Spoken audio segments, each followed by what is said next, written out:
One of the questions that I do believe everybody is going to be asked is, who is Blaine? You know, and when I was first asked that, I kind of laughed, and then it just kind of hit me, you know, that you know, everybody's going to give all these different kind of answers, you know, and I know what all the answers are going to be, you know, and the fact of the matter is, he's just my son and I love him. You're invited to my party. I know. The party's on the 15th. That's it. That's even all though I'm my gonna say. real birthday's on the 11th. So what'd you do yesterday? I got an Xbox. Did ya?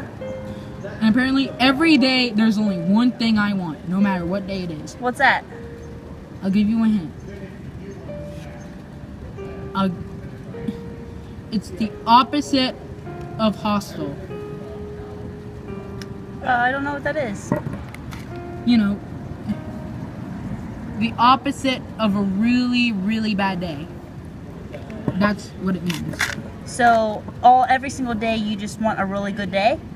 Exactly. A peaceful day.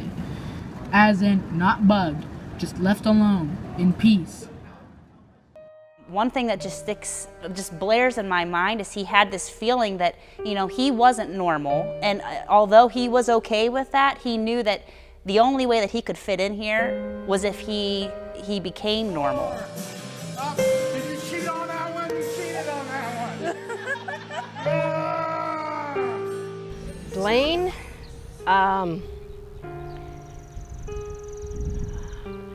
this is hard. Blaine is funny, he's lovable, he's explosive, he does his own thing when he wants to do his own thing.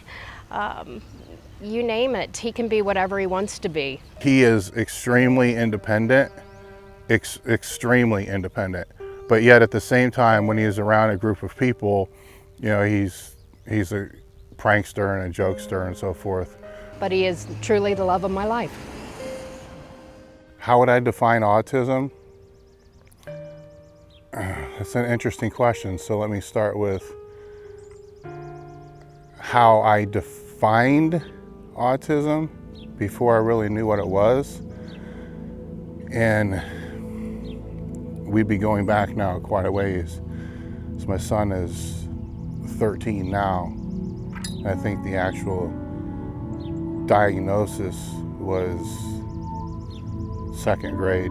But I do remember having the discussion, and we knew that there was something different, and terms like sensory processing disorder were being tossed around, and then, you know, autism got thrown out. I have seen so many instances of, as soon as somebody hears the label, professionals or others hear the label autism, they have this mental picture of what that individual looks like, and I do not believe that to be true. Like anybody else, you know, you Google it, and I'm reading, and I'm going through there, and as I'm reading through it, I'm like, I'm autistic. And then it's like, everybody I know is autistic, because all the symptoms for autism are there.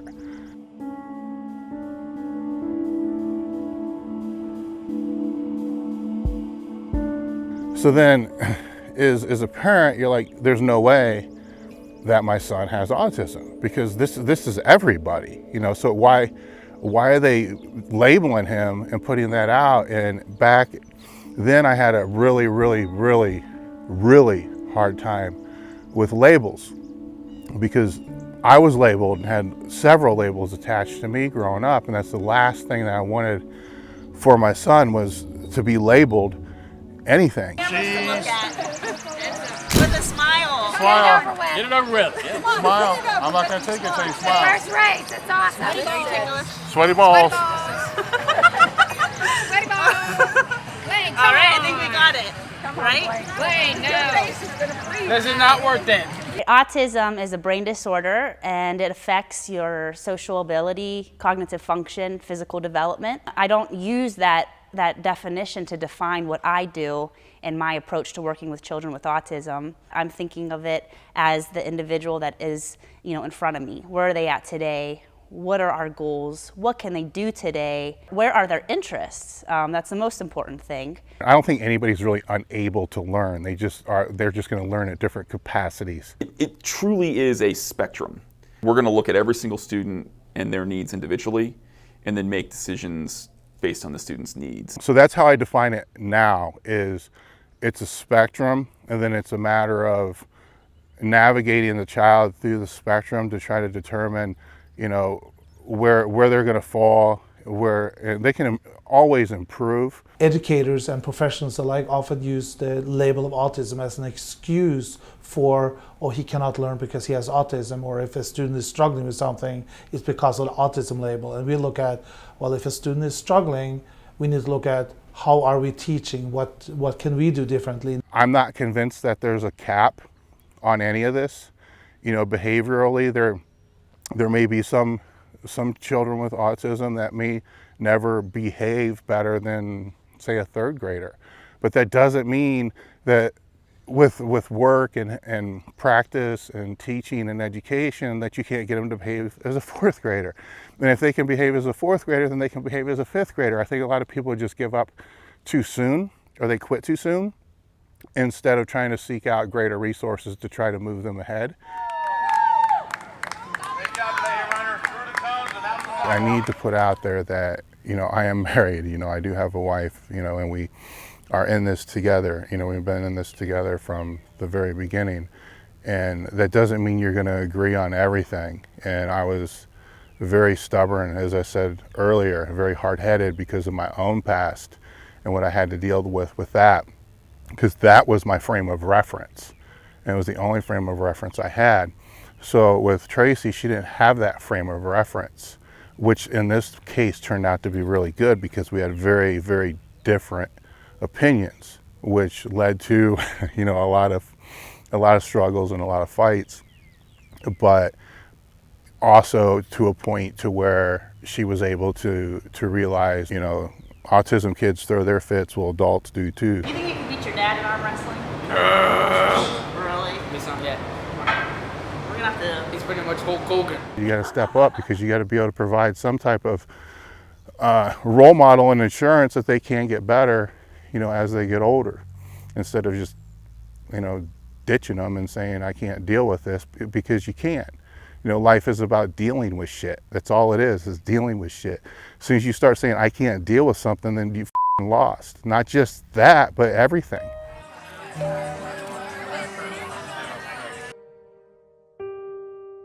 Raising a kid alone is a big thing. I think a lot of people underestimate that in itself, but that's another topic for another day. But this becomes a more challenging issue here, and you got to be able to work together. And I think the reason why the divorce rate's so high with parents of children who are on the spectrum is because of that.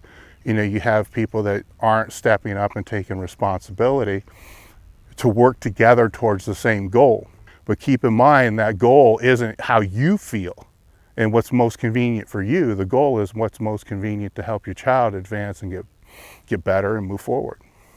When we first started experiencing difficulties within the school system, the public school system, you know, it was very challenging, and it basically, the success was dependent upon the teacher that he got. Unfortunately, there are some individuals that are not educated in the world of autism, and it's very hard to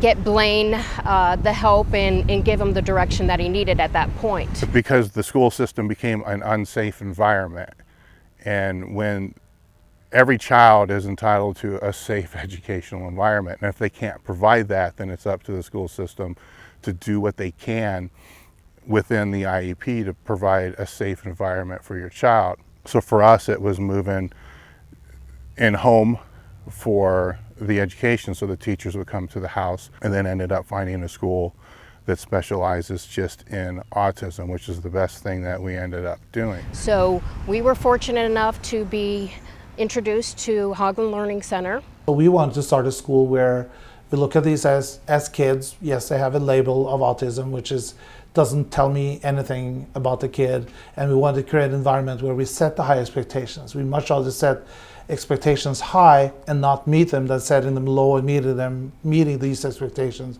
and then not knowing how far could that child have gone. You went from a situation where you had a kid that you couldn't have any conversation with. And now you can do like a book club with him where where he's reading and he's making inferences about what's going to happen next, and why does he think this character's motivations are like this or whatever, like more traditional academic stuff. So his progress is incredible, what we've seen. 3 greens, we get 50,000.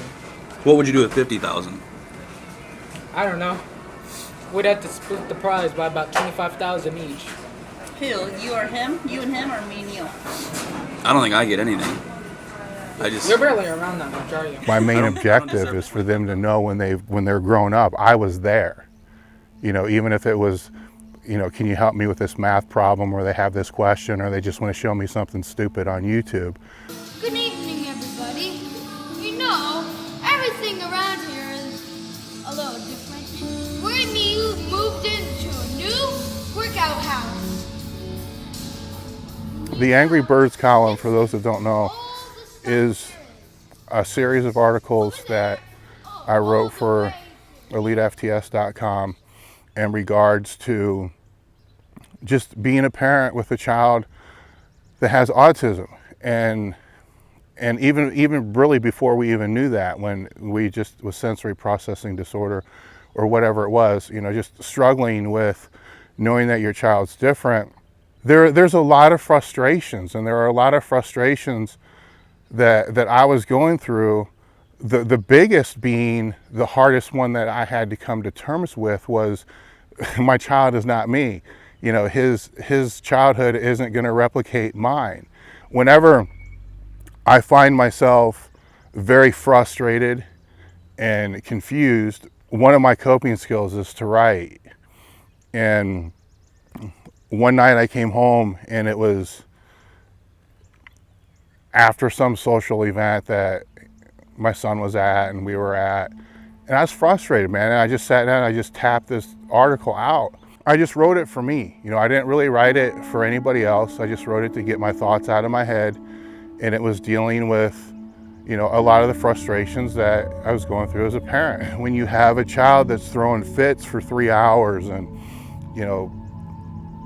other people just don't understand. You go to the zoo or wherever you're at and your child's throwing a fit, everybody's looking at you like, why don't you just spank the kid's ass? And they don't get it, and it's, so you're getting pissed off. And looking back, years later, that's not what they were saying. That was just this false reality bullshit that I was playing in my head.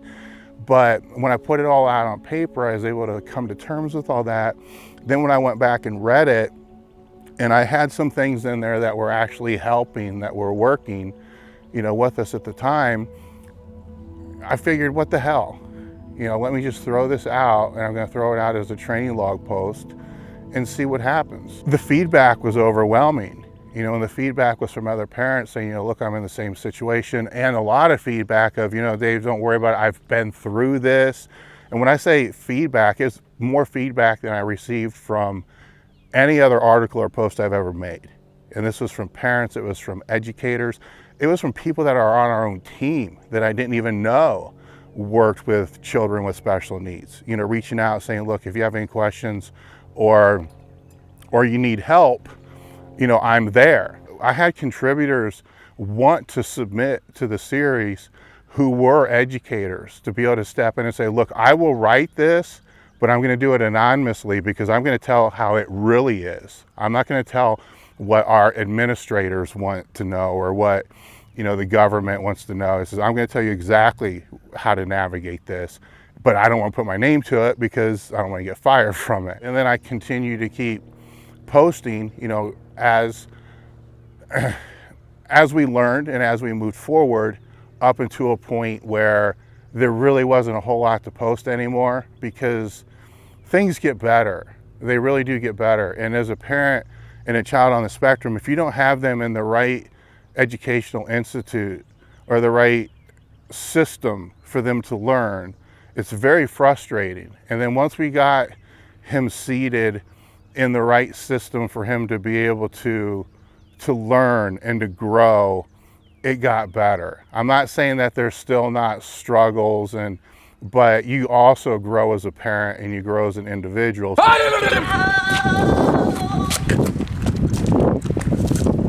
this time. S this time. You know, a lot of my Angry Birds articles kind of tapered off, and then Sheena started writing about the physical training.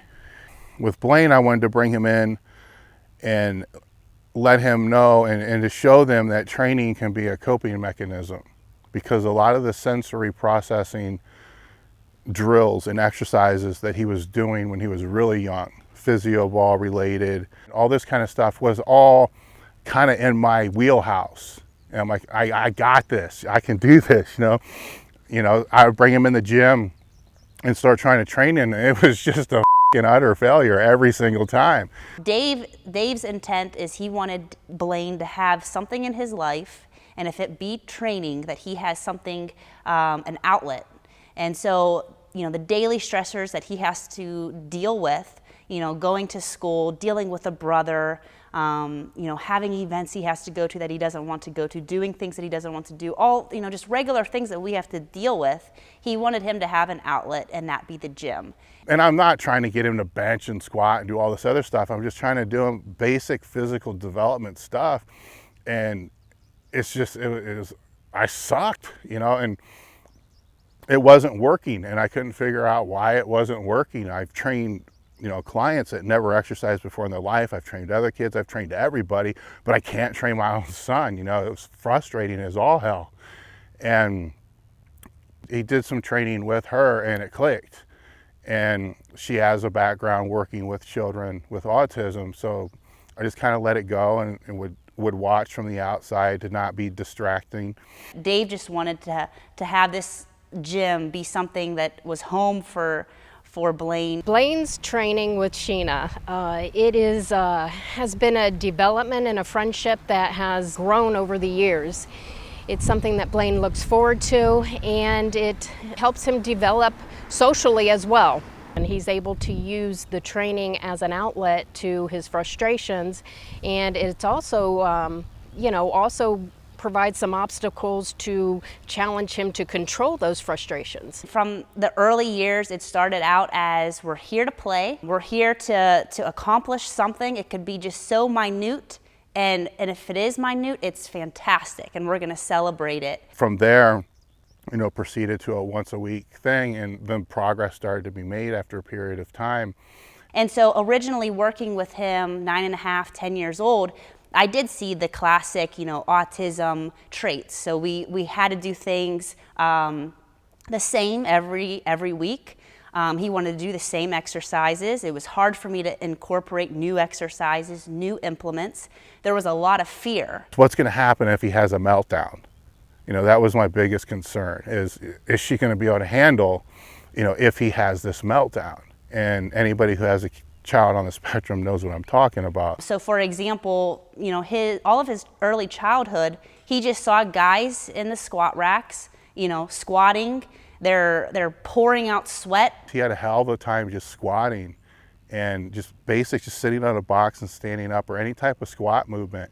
And this went on for a long time, and you know, I'm trying to figure out, probably more so than what she was, why in the hell has he got such a problem with this? You know, I love squats, you know, why? Then it kind of dawned on me one day that they're in pain. So he wasn't seeing the celebration after the lift, he was seeing what was going on during it, and in his mind is processing, I'm not doing that ever. Squat would be a buzzword where that just immediately was associated with pain and pressure and something that he didn't want anything to do with. And a regular trainer is not going to understand that. Somebody who's been around it will. And there's a lot of communication between myself and her in regards to what causes some meltdowns, you know, what are some triggers at home and so forth that better help her with the development of that. 3, 2, 1, jump! We just started to expand as far as what was off-site, what was on-site. So again, I was trying to get us out of this thinking of training as only in the gym. I wanted to expand upon that. So, you know, we're going to trampoline parks, we're going to the playground, we're going to the trails. Just so when we think of training, we're thinking, you know, I can be active many places other than the gym. So An idea that I had was, okay, we're gonna use the track. There's plenty of things we can run bleachers, we can use the hurdles, we can just use the track and walk. And he agreed. There seemed to be like no issue. All right, we're driving to the school, we're having fun. Then we pull into the parking lot and he immediately turned off the radio. It's silent and everything just changes completely. I kept on driving and then he was like, stop. And then he just let go. This is from going happy-go-lucky to screaming to telling me everything that had happened at this school, how the teachers made him feel, the bullying. One thing that just blares in my mind is he had this feeling that, he wasn't normal. And although he was okay with that, he knew that the only way that he could fit in here was if he became normal. So he's screaming, he's crying. At that point, all I knew, my rule right there was not to intervene. It was to let him express what came to mind. And we sat there for 20 minutes and he calmed down and, I listened and, I did give him some feedback. At that point, he, as any child, he wanted retaliation. He was talking about how they made him feel, and this is what he wanted to do to get back. And at that point I felt this is my duty, this is the only thing that I need to really say is, hey, when you were here, you had these set of children, you had these teachers, they're probably no longer here, and if you were to ever retaliate, you really think that's gonna solve the problem? And then we were just going back and forth and he's like, yeah, you're right. So then it was the next thing in mind was, okay, so are we gonna stay here or are we gonna go back to the gym? And so I didn't propose it like that. I just said, all right, well, it looks like we got some bleacher runs to do. And it was okay.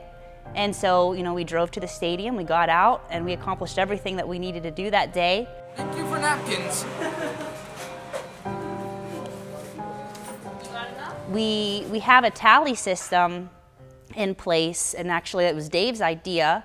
And so if he earns eight tallies within a training session, it's worth a burger. McDonald's is a huge motivator for him, and it's something that they're actually using in his school for, it curves his behavior. So when we talk about like the rewards that we do here, we will do anything that the kids want to work for that's appropriate. So, when Blaine hits his goals, he likes to work for fast food. And so a staff member will run out and make sure that he's got the fast food order exactly like he wants, and he gets excited about that. So there we go, 2 seconds in, 3. Here we go. 7, 8, stop. All right, so our first one was a 10:34. There came a time where it was just, again, it wasn't something that I forced, and it was an idea like, hey, you know what? I'm seeing that Blaine, again, this is based on his interest. He loves riding his bike. He loves going outside now, and we're working on sprints. And he likes to go on the trail, and when we're walking, he likes to run, and then he likes to walk and then run. And so it just became natural where I'm thinking, a good competition or something that we could strive to do with other people outside of the gym, outside of London, would be a 5K. The zoo already, with me and him, we already had this amazing association, fun, he loves animals. And so now we were expanding upon that. Now there was a 5K. How did I present this huge challenge for us? Was I used the dry erase board for one of his next sessions. I said, hi Blaine, we're 12 weeks out of the zoo run 5K. This has us, and then I just created our schedule, just like I would for a normal training day. We're gonna start off at the gym. We're gonna drive about 45 minutes. Once we get there, we're gonna, put on our race shirts. We're going to walk and run 3 miles. When we're done, we have the rest of the day to be in the zoo. We're gonna drive home, again, 45 minutes, and we're done. And at first he was like, a 5K? What? A race? Oh my gosh, I just saw him cringe. But then it was like, then his gears started to turn, and he's like, wait a minute, this is at the zoo. Oh my gosh, do you remember, at the snake pit? And so It was, we moved from the race really quickly, and then we were just, we were thinking about all of the things that were going to be fun, all of the upsides to being there. So at that point, 12 weeks out, we knew, okay, we have something that we have to compete in 12 weeks. And so our training followed suit. It got to the point where we're having dialogue as, man, we need to get our legs stronger. We're 11 weeks out. And then it's brainstorming. What can we do, to now strengthen our legs so that when we come to race day that we're meeting our goals. Now we're having conversation about bench and deadlift. And we just got under the bar. It's a huge thing. We've never been in the squat rack with a safety squat bar on our back, and that, who would have thought, And again, if we never got there, that was fine, but we did. Let's go, yeah, let's go. Get up, get up.